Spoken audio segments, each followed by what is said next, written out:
Hello बच्चों, मैं प्रतिभा मिश्रा अपने YouTube चैनल से आप सभी विद्याभिलाषी को हिंदी लोक भारती के पद्य विभाग से कविता से अवगत कराना चाहती हूँ। सबसे पहले मैं यहाँ कृषक गान कविता का सारांश बता देती हूँ आप लोगों को। बच्चों, कृषक गान यह कविता कृषक के जीवन पर आधारित है। कृषक यानी किसान विश्व का पालक एवं अन्नदाता है। यदि कृषक ही नहीं रहेगा तो संपूर्ण विश्व का अस्तित्व ही मिट जाएगा। कृषक है इसलिए हम जीवित हैं, लेकिन आज कृषक मूलभूत सुविधाओं से वंचित और बेहाल है। वह अपना जीवन यापन गरीबी में कर रहा है। उसके पास तन ढकने के लिए भी कपड़े नहीं हैं। आज का समाज इतना स्वार्थी हो गया है कि वह उसकी ओर ध्यान ही नहीं दे रहा है और उसके उत्थान के लिए प्रयास भी नहीं कर रहा है।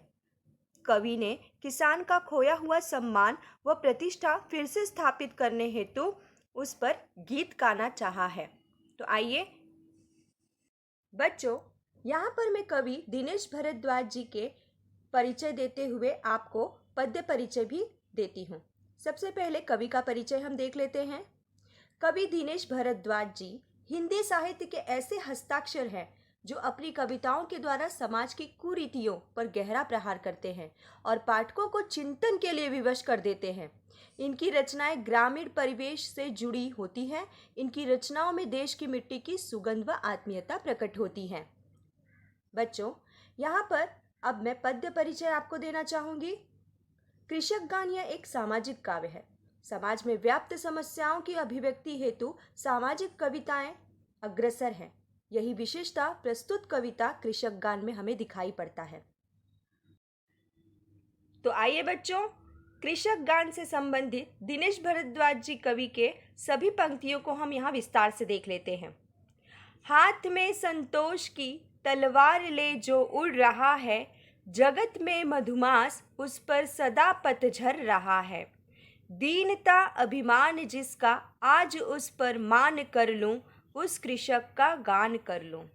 बच्चों, कवि कहते हैं कि किसान विश्व का पालक एवं अन्नदाता है, लेकिन आज वह स्वयं मूलभूत सुविधाओं से वंचित होकर हाथों में संतोष की तलवार लिए हुए अपने जीवन में तेज गति से आगे बढ़ता चला जा रहा है। अर्थात जीवन में आने वाली विपरीत व कठिन परिस्थिति में भी वह संतुष्ट रहने का प्रयत्न करता है। दुनिया में जब मधुमास, जिसका अर्थ होता है वसंत ऋतु, छाई रहती है, अर्थात लोगों के जीवन में सर्वत्र संपन्नता होती है, तब भी किसान पतझड़ की छाया में ही अपना जीवन यापन करता है। वह हमेशा दुखी ही होता है, परंतु उसकी दीनता भी अभिमान के समान है। इसलिए ऐसे स्वाभिमानी किसान का कवि सम्मान करता है और उसे उसकी खोई प्रतिष्ठा फिर से स्थापित करने हेतु कवि उस पर गीत गाना चाहता है। चूस कर श्रम रक्त जिसका जगत में मधुरस बनाया, एक सी जिसको बनाई सृजक ने भी धूप छाया। मनुजता के ध्वज तले आह्वान उसका आज कर लूं, उस कृषक का गान कर लूं। बच्चों, कवि कहते हैं कि लोग किसान द्वारा निर्मित खून पसीने की अनाज रूपी कमाई का शोषण करके अपना विलासितापूर्ण जीवन जीते हैं। ईश्वर ने भी किसान पर अन्याय ही किया है। ईश्वर ने उसके लिए धूप और छाया एक जैसी ही बनाई है, अर्थात किसान दिन रात खेत में काम करता रहता है। इसलिए कवि मानवता का ध्वज हाथ में लेकर किसान का आह्वान कर रहा है। वह किसान का खोया हुआ सम्मान उसे वापस दिलाना चाहता है और इसलिए कवि उस पर गीत गाना चाहता है। विश्व का पालक बन जो अमर उसको कर रहा है, किंतु अपने पालितों के पद दलित हो मर रहा है। आज उससे कर मिला नवसृष्टि का निर्माण कर लूं, उस कृषक का गान कर लूं। बच्चों, यहाँ पर इस पंक्ति में कवि कहते हैं कि किसान संसार के लिए अनाज पैदा करता है, उसी से सभी का निर्वाह हो रहा है, इसलिए वही हमारा अन्नदाता व पालक है। किंतु दुनिया उसके साथ कृतज्ञता से पेश आती है। वह अपने ही द्वारा पाले गए लोगों के पैरों तले रौंदा और कुचला जा रहा है। इसलिए कवि उससे हाथ मिलाकर ऐसी नई सृष्टि का निर्माण करना चाहता है जिसमें उसे सम्मान व प्रतिष्ठा मिले। इसलिए कवि उस पर आधारित गीत गाना चाहता है। छिड़ निज बलहीन तन को, पत्तियों से पालता जो, दूसरों को खून से निज उर्वरा कर डालता जो। छोड़ सारे सुर असुर, मैं आज उसका ध्यान कर लूं, उस कृषक का गान कर लूं। किसान भले ही देश के लिए अनाज पैदा करता है, लेकिन आज उसके ही घर में खाने को अनाज नहीं है। इस कारण उसका शरीर दुर्बल व कमजोर एवं निस्तेज हो गया है। अपने दुर्बल और निस्तेज तन को ढकने के लिए उसके पास वस्त्र भी नहीं है। वह फटे पुराने वस्त्र पहनकर या पेड़ की बड़ी पत्तियों से अपने शरीर को ढककर काम चला रहा है।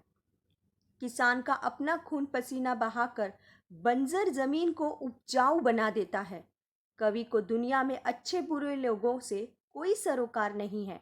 वह सिर्फ किसानों की बात और उनका ध्यान करना चाहता है, इसलिए वह उसके गीत गाना चाहता है। यंत्रवत जीवित बना है, मांगते अधिकार सारे, रो रही पीड़ित मनुजता, आज अपनी जीत हारे। जोड़कर कण कण उसी के, नीड़ का निर्माण कर लूं, उस कृषक का गान कर लूं। बच्चों, इसकी व्याख्या देख लेते हैं।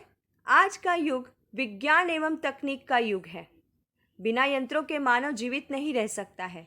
आज के इस युग में सभी लोग अपने अपने अधिकारों की मांग कर रहे हैं, लेकिन हमारा दुर्भाग्य यह है कि आज भी हमारे देश में किसान का बुरा हाल है। किसान की दुर्दशा के कारण ही आज हमारी मानवता पीड़ित है। इस कारण आज हम जीत कर भी हार गए हैं, अर्थात हमने बहुत प्रगति कर ली है। वास्तव में इस प्रगति का मानवता को कोई लाभ नहीं हुआ।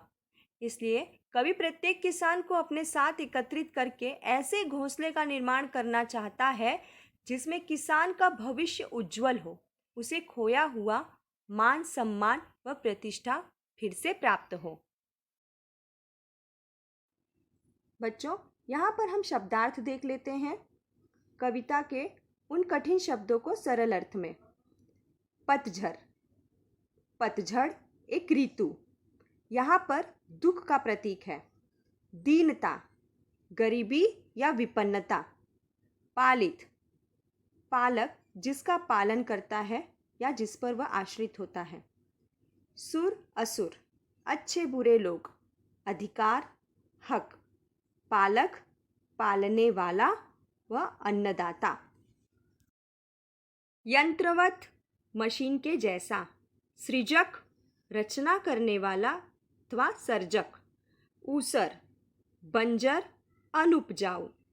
उर्वरा, उपभूमि। युगांतर, दूसरा युग, दूसरा समय और जमाना।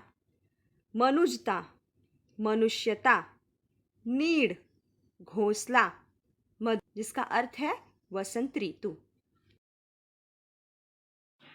तो बच्चों, यदि मेरी यह छोटी सी कोशिश आप लोगों को पसंद आई हो तो मेरे चैनल को सब्सक्राइब और लाइक ज़रूर कीजिए और अपने ज़रूरतमंद दोस्तों में शेयर कीजिए।